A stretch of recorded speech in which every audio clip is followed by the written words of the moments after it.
Looming phi एक ऐसा लड़का है जो कि हम लोगों से भी ज्यादा आलसी है और पूरे दिन अपने गंदे से कमरे में पड़ा रहता है और बस अपनी फेवरेट गेम को खेलते हुए खुद को प्रो प्लेयर मानता है और वो गेम खेलते हुए इतना खुश होता है कि जैसे कि गेम में उसे कोई हरा ही नहीं सकता हो। और अभी वो अपने फ्रेंड के साथ ऑनलाइन गेम खेल रहा होता है और फिर वो दम लगाकर कीबोर्ड पर ऐसे टूट पड़ता है जैसे कि कोई उसे जंग जीतनी हो। गेम जीतने के बाद उसका फ्रेंड उसे अलविदा कहकर चला जाता है, लेकिन लूमिंग फाई अकेला उदास बैठा होता है क्योंकि अब उसका कोई भी फ्रेंड ऑनलाइन नहीं था जो कि उसके साथ गेम खेल सके। फिर वो अपनी फ्रेंड लिस्ट में एक लड़की की प्रोफाइल को चेक करने लगता है जिससे कि उसे प्यार हो गया था, पर तभी उसे एक दूसरे प्लेयर का मैसेज आता है। इस प्लेयर का नाम नैनो था और उसने लूमिंग फाई को एक छोटी सी बैटल के लिए इनवाइट किया होता है। तो लूमिंग फाई बिना देरी किए उसके साथ गेम प्ले करने के लिए चला जाता है। फिर लूमिंग फाई इतनी ज्यादा सीरियस होकर गेम प्ले करने लगता है जैसे कि उसे कोई असली जंग जीतनी हो, लेकिन तभी नैनो उसे उसकी अगली चाल के बारे में बता देती है जो वो अभी गेम के अंदर चलने वाला था। और जब वो लूमिंग फाई को उसकी चाल के बारे में बताती है तो ये सुनकर ना वो सदमे में चला जाता है जिससे कि वो गेम को हार जाता है। आने के बाद लूमिंग फाई बैठकर सोचने लगता है कि आखिरकार इस गेम में इतना खतरनाक प्रो प्लेयर कहाँ से आ गया और उसने इतनी आसानी से मुझे कैसे हरा दिया। फिर वो उसकी आईडी से उसकी जन्म कुंडली निकालने की कोशिश करता है लेकिन उसकी प्रोफाइल तो बिल्कुल फेक थी, तो वो उदास होकर गेम को खेलना छोड़ देता है। अगले सीन में हम चैनमोटो को देखते हैं जिसने की लूमिंग फाई को गेम में हराया होता है। यह लड़की असल में एक एसरिंग ड्रैगन स्लेयर थी जो कि कैसल कॉलेज में पढ़ाई करती है, लेकिन गेम में उसका नाम नैनो था। नैनो अपने फ्रेंड के साथ सिटी में घूम रही होती है और उन्हें पता चलता है कि कैसल कॉलेज के प्रिंसिपल लूमिंग फाई को स्कॉलरशिप पर अपने कॉलेज में एडमिशन देने के लिए दिलचस्पी दिखा रही है क्योंकि उनके अनुसार लूमिंग फाई एक एसरिंग स्टूडेंट बनने के लायक है। लेकिन नैनो को बिल्कुल भी समझ नहीं आता है कि आखिरकार इस आलसी लड़के में ऐसा क्या खास है। अभी उसके दोस्त नैनो से कहते हैं कि तुम लूमिंग फाई के बारे में और जानकारी पता करो, तो नैनो कैसल कॉलेज के सिस्टम एवा में लॉगिन करती है और नैनो एवा से लूमिंग फाई के पर्सनल लाइफ से उससे सवाल पूछने लगती है। एवा उसे बताती है कि लूमिंग फाई का स्कूल में कोई भी दोस्त नहीं है और वो स्कूल में भी बहुत कम दिखाई देता है और सारा दिन आलसियों की तरह गेम खेलता रहता है। एवा नैनो को ये भी बताती है कि उसके माँ बाप ने उसे बचपन में ही छोड़ दिया था और अब वो अपने अंकल और आंटी के साथ रहता है जो कि उसे पूरे दिन ताने मारते रहते हैं और वो ऑनलाइन रहकर एक लड़की की तरह अपने कजन के साथ फेक रिलेशनशिप का मजाक करता है क्योंकि वो अपने कजन से बिल्कुल नफरत करता था। लेकिन रियल लाइफ में उसकी हालत ऐसी नहीं थी। उसके अंकल और आंटी उसे हर वक्त ताने मारते हुए कहते थे कि तुम सारा दिन गेम खेलते रहते हो तो कुछ काम करने का भी सोच लो वरना कोई भी कॉलेज तुम्हें अपने यहाँ एडमिशन नहीं देगा। और दूसरी तरफ नैनो को एवा से ये भी पता चलता है कि लूमिंग फाई की स्कूल में एक लड़की है जिसका नाम चैनवैन है, वो उससे प्यार करता है। और आखिर में नैनो एवा से पूछती है कि इस बंदे का सपना क्या है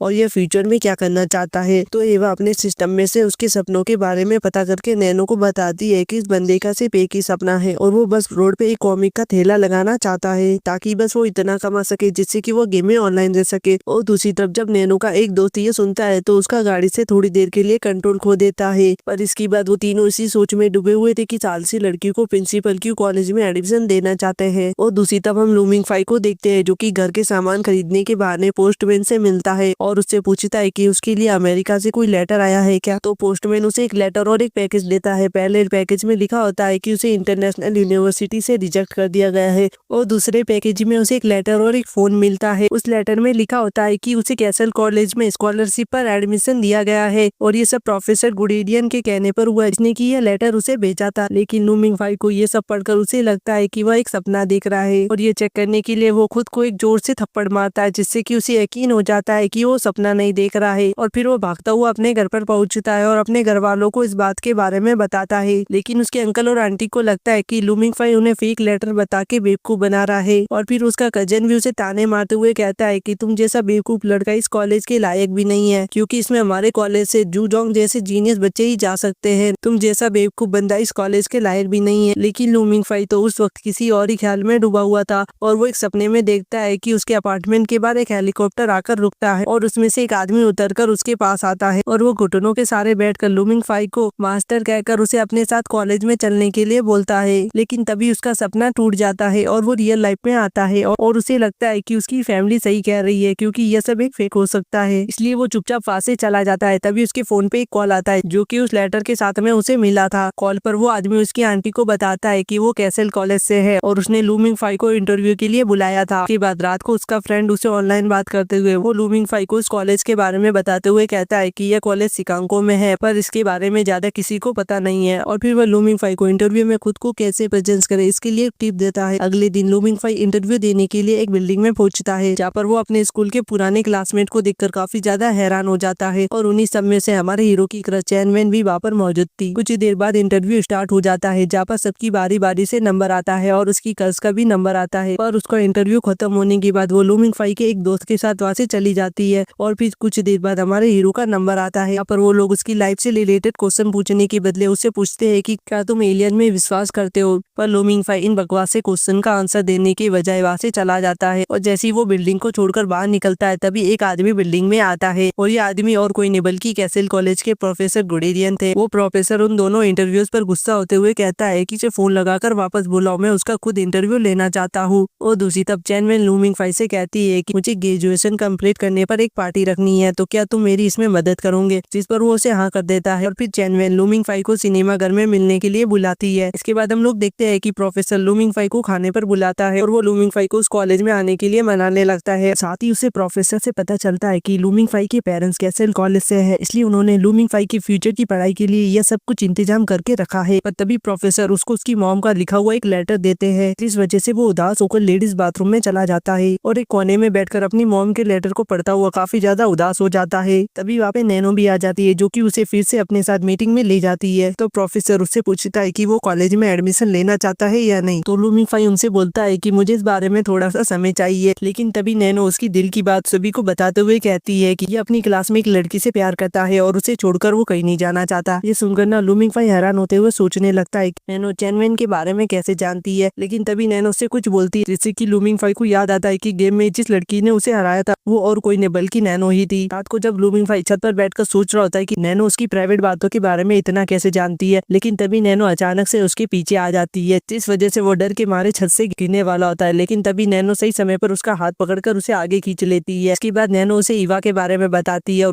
और उससे कहती है कि ईवा वो आर्टिफिशियल इंटेलिजेंस है जो आसानी से उसकी लोकेशन ढूंढ सकती है और वो प्रोफेसर गुडेरियन के कहने पर समझाने आई है कि एकेडमी में शामिल होने के लिए वो एक और बात सोचे। अगर लूमिंग फाई उसे मना कर देता है और वो नैनो से कहता है कि कल वो चैनवेन को अपने दिल की बात कह देगा। तो नैनो से कहती है कि चैनवेन तुम्हें बिल्कुल भी पसंद नहीं करती है, इसलिए तुम अपनी लाइफ का सबसे बड़े मौके को सिर्फ एक लड़की के लिए बर्बाद कर रहे हो जो तुम्हें बिल्कुल भी प्यार नहीं करती है। लेकिन लूमिंग फाई को लगता है कि उसके पास अभी एक चांस है क्योंकि चैनवेन ने उसे ग्रेजुएशन पार्टी में अपने साथ आने का ऑफर दिया है। अब नैनो उसे समझाने की पूरी कोशिश करती है कि वो इस चांस को मिस करके सबसे बड़ी गलती कर रहा है। अगली सुबह लूमिंग फाई चैनवेन के साथ ग्रेजुएशन पार्टी की तैयारी के लिए सामान खरीदने के लिए निकलता है और वो उसे समझाने की कोशिश करते हुए कहती है कि प्रोफेसर आजाद को ही जा रहे हैं तो तुम्हें अपना डिसीजन जल्दी लेना होगा। लेकिन लूमिंग फाई तो चैनवेन को अपने दिल की बात कहना चाहता था, इसलिए वो फिर से नैनो के ऑफर को रिजेक्ट कर देता है और इसके बाद वो बगीचे से फूल तोड़कर शीशे के सामने खड़ा होकर चैनवेन को प्रपोज करने की प्रैक्टिस करने लगता है। और कुछ देर बाद वो पार्टी में पहुंच जाता है जहाँ उसका दोस्त उसके लिए एक सूट लेकर आता है। सूट पहनने के बाद वो फूलों का गुलदस्ता अपने हाथ में लिए चैनवेन को प्रपोज करने के लिए चला जाता है। लेकिन तभी कहानी में खतरनाक ट्विस्ट आता है और हम लोग देखते हैं कि उसका दोस्त पहले ही चैनवेन को प्रपोज कर देता है, साथ ही चैनवेन भी उसे हाँ कर देती है। दोनों वहीं पर डेटिंग शुरू कर देते हैं। दूसरी तरफ लूमिंग फाई ये सब देखकर वहीं पर खड़ा खामोश हो जाता है कि उसके सबसे अच्छे दोस्त ने और अपनी क्रश दोनों की बेवफाई से उसका दिल शीशे की तरह टूट जाता है। मगर तभी नैनो वहाँ पर आ जाती है और इस बार वो पहले से बहुत ज्यादा सुंदर लग रही होती है और ये देखकर ना लूमिंग फाई के सभी क्लासमेट एकदम हैरान हो जाते हैं। और फिर नैनो एक राजकुमारी की तरह सीढ़ियों से नीचे उतरकर लूमिंग फाई के पास आती है। फिर वो अपने साथ आई लड़कियों को इशारा करते हुए कहती है कि वो लूमिंग फाई के कपड़े को चेंज कर दे। पर वो वहाँ से जाते समय लूमिंग फाई की क्लासमेट से कहती है कि लूमिंग फाई के पास और भी ज्यादा जरूरी काम है, इसलिए तुम्हारे लिए यह आखिरी बार है कि तुम लूमिंग फाई को देख रहे हो। और फिर नैनो लूमिंग फाई के साथ वहाँ से चली जाती है और इसके बाद जब वो दोनों गाड़ी में काफी देर तक सफर करने की वजह से उनकी गाड़ी का पेट्रोल खत्म हो जाता है तो वो दोनों एक जगह रुक जाते हैं ताकि वो गाड़ी की टंकी को फिर से फुल कर सके। तभी नैनो लूमिंग फाई को बताती है कि वो प्रिंसिपल और प्रोफेसर को निराश नहीं कर सकती थी, इसलिए मुझे कैसे भी करके तुम्हें कैसल कॉलेज में शामिल करवाना ही था, इसलिए मैं तुम्हारे कहने पर भी कहीं नहीं गई। और लूमिंग फाई नैनो को थैंक यू करते हुए कहता है कि मैंने तुम्हारे अकेडमी में शामिल होने के कई सारे ऑफर को रिजेक्ट कर दिया पर तुमने बिल्कुल भी हार नहीं मानी है, इसलिए मैंने काफी सोचने के बाद मैंने ये फैसला लिया है कि मैं कैसल कॉलेज में शामिल होने के लिए तैयार हूँ। और जैसे ये फैसला लूमिंग फाई नैनो को बताता है तो नैनो तुरंत एवा को अपने सिस्टम में लूमिंग फाई की जानकारी को ऐड करने के लिए कहती है। एवा तुरंत लूमिंग फाई के सभी करंट स्टेट को सिस्टम में डालती है और वो लूमिंग फाई को कॉलेज में एक कैसरिंग की स्टूडेंट की जगह देती है। इसके साथ ही वो उसे स्टूडेंट आईडी और कैसल कॉलेज की जानकारी भी देती है कि वो उसे जरूरत पड़ने पर लूमिंग फाई को गाइड कर सके। और फिर एवा इस न्यूज को कॉलेज के सभी स्टूडेंट तक पहुंचा देती है। कुछ दिनों बाद हम लूमिंग फाई को एक एयरपोर्ट पर देखते हैं जहाँ पर वो एक ऑफिसर से सीसी लाइन के बारे में पूछता है जो कि कैसल कॉलेज तक ले जाती है। लेकिन वो ऑफिसर लूमिंग फाई के कपड़े को देखकर समझता है कि शायद ये एक भिखारी है जो कि फालतू की बातें कर रहा है। तभी उसकी मुलाकात एक सिल्वर बालों वाले लड़के से होती है और फिर वो लड़का लूमिंग फाई के हाथों में कैसल कॉलेज का कार्ड देखकर और उससे कहता है कि मैं भी कैसल कॉलेज का स्टूडेंट हूँ और इस नाते मैं तुम्हारा सीनियर हूँ। और इसके बाद वो दोनों मेट्रो स्टेशन पे बैठ के सीसी लाइन का वेट कर रहे होते हैं, जिस वजह से वो दोनों आधी रात तक इंतजार करते हुए सो जाते हैं। लेकिन तभी लूमिंग फाई को एक अजीब सा सपना आता है और वो खुद को एक वॉर में पाता है जहाँ का माहौल काफी ज्यादा खराब था। लेकिन तभी लूमिंग फाई की नींद खुलती है और वो सपने में एक और सपना देखता है। तभी वो अपने पास एक लड़के को नोटिस करता है जो कि उसे काफी देर से घूरे जा रहा था और वो लड़का लूमिंग फाई को भाई कहकर बुलाने लगता है। लेकिन तभी लूमिंग फाई को फिंगर जगा देता है और उससे कहता है कि भाई सीसी लाइन आ चुकी है। तभी उन्हें अपने सामने एक आदमी खड़ा हुआ दिखाई देता है और वो आदमी ऐलान करते हुए कहता है कि सीसी लाइन 1000 एक्सप्रेस ट्रेन आ चुकी है, इसलिए तुम सभी स्टूडेंट अपना सामान लेकर ट्रेन में चढ़ने के लिए तैयार हो जाओ। तो दोस्तों आगे चल के इस लड़के के साथ क्या होने वाला है यह देखना काफी ज्यादा इंटरेस्टिंग होगा। और अगर तुम लोग चाहते हो कि मैं इस एनिमी के सीजन 2 के एक्सप्लेनेशन को लेकर आऊँ तो भाई लोग इस वीडियो पे अपना फुल सपोर्ट दिखाना, मतलब कि इस वीडियो को ऐसे फैला दो जैसे कि कोई वायरल मीम्स हर जगह छा गई है। और इस एनिमी की सीजन 2 के लिए हमारे चैनल को सब्सक्राइब करना मत भूलना और बेल आइकन को भी दबाकर ऑल पे सेट कर देना ताकि एक भी अपडेट मिस ना हो। और वीडियो को लाइक कर देना और नीचे कमेंट बॉक्स में एक प्यारा सा कमेंट जरूर कर दो, क्योंकि जितना तुम लोग मुझे ज्यादा कमेंट करोगे मुझे उतना ही मोटिवेशन और रीच मिलेगी और मैं इसी तरह के इंटरेस्टिंग एनिमी एक्सप्लेनेशन को आपके लिए लेकर आ पाऊंगा। तब तक के लिए बाय बाय।